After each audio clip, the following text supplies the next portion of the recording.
বিএমস্টেক সম্মেলনে ভারতের প্রধানমন্ত্রী নরেন্দ্র মোদী এবং বাংলাদেশের প্রধান উপদেষ্টা ডক্টর মুহাম্মদ ইউনূস সাথে বহু প্রতীক্ষিত বৈঠক শুরু।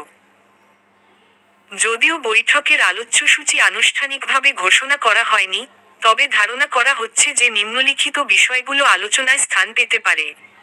দ্বিপাক্ষিক সম্পর্ক, রাজনৈতিক পরিস্থিতি, প্রত্যর্পণ। বাংলাদেশের অন্তর্বর্তীকালীন সরকারের অধীনে রাজনৈতিক পরিস্থিতি এবং আগামী নির্বাচন নিয়ে আলোচনা হতে পারে। ভারতের পক্ষ থেকে একটি স্থিতিশীল, শান্তিপূর্ণ ও অন্তর্ভুক্তিমূলক বাংলাদেশের উপর জোর দেওয়া হতে পারে। নিরাপত্তা সহযোগিতা, সীমান্ত নিরাপত্তা, সন্ত্রাসবাদ দমন এবং আন্তঃসীমান্ত অপরাধ নিয়ন্ত্রণে সহযোগিতা জোরদার করার বিষয়ে আলোচনা হতে পারে। অর্থনৈতিক সম্পর্ক, বাণিজ্য ও বিনিয়োগ বৃদ্ধি, কানেক্টিভিটি প্রকল্পগুলির অগ্রগতি, যেমন Kaladan multimodal transit transport project, Bharat Bangladesh friendship pipeline, এবং অর্থনৈতিক সহযোগিতা সম্প্রসারণের উপায় নিয়ে আলোচনা হতে পারে। ভিসা প্রক্রিয়া, বাংলাদেশ থেকে ভারতে ভিসার আবেদনকারীদের জন্য প্রক্রিয়া সহজ করার বিষয়ে আলোচনা হতে পারে।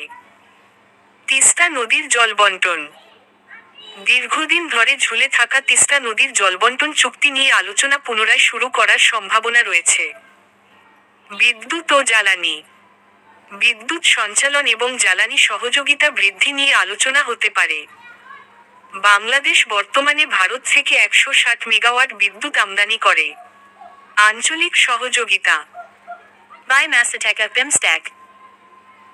বিমস্টেকের ভবিষ্যৎ কর্মপন্থা, বাণিজ্য ও বিনিয়োগ বৃদ্ধি, কানেক্টিভিটি জোরদার করা এবং আঞ্চলিক সহযোগিতা আরও কার্যকর করার বিষয়ে আলোচনা হবে। এবারের সম্মেলনের মূল প্রতিপাদ্য, সমৃদ্ধ, স্থিতিশীল ও উন্মুক্ত বিমস্টেক। বঙ্গোপসাগরীয় অঞ্চল, বঙ্গোপসাগরীয় অঞ্চলে শান্তি, স্থিতিশীলতা ও নিরাপত্তা বজায় রাখার বিষয়ে সহযোগিতা নিয়ে আলোচনা হতে পারে।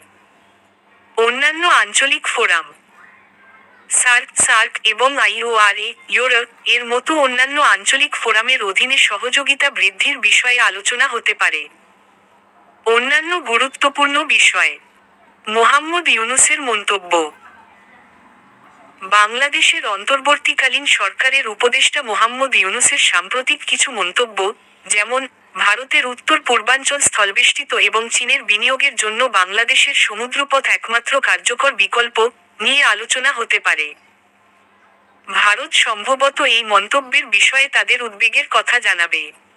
রোহিঙ্গা ইস্যু, রোহিঙ্গা শরণার্থীদের প্রত্যাবাসন নিয়ে আলোচনা হতে পারে। আন্তর্জাতিক বিষয়, অভিন্ন স্বার্থসংশ্লিষ্ট আন্তর্জাতিক বিষয় এবং বিভিন্ন বহুপাক্ষিক ফোরামে সহযোগিতা নিয়ে আলোচনা হতে পারে। উল্লেখ্য, এটি বৈঠকের সম্ভাব্য আলোচ্যসূচি। বৈঠকের প্রকৃত বিষয়বস্তু আলোচনা শুরু হওয়ার পরেই জানা যাবে। তবে, এই বৈঠকটি ভারত ও বাংলাদেশের মধ্যে বিদ্যমান সম্পর্ক এবং আঞ্চলিক সহযোগিতার ক্ষেত্রে একটি গুরুত্বপূর্ণ পদক্ষেপ হতে পারে বলে আশা করা যাচ্ছে।